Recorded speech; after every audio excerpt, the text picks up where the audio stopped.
bahay dito. Karen. When the Japanese came, di ba? Ayaw mo si Daniel na lang. Floor. Nagustuhan nilang dito tumira sa iba kasi malalaki ang bahay. So, each houses, pinaalis lahat yung mga tiga rito and they lived in the great houses. Mga hapon lahat ang tumira dyan. And then when the Americans came to liberate us, of course, they had to back the place. Bea. Hapon. Bea. Ganun ang araw ang war. Smile. At papakayan sila pa rin nakikita dito sa Okno. sa Marinas, Bomba. Ah, may video ka ba? Ay.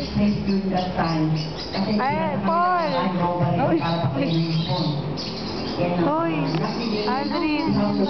Kasi Saan? they say, Ninong niya. Mas maganda raw na siya bigan ng araw kasi ang lalaki talaga ng bahay. Pero nakaka 1 minute na ako. even Pa ako nakikita. Lagi sila lang. Lagi nasa huli daw, Pine. Sabi?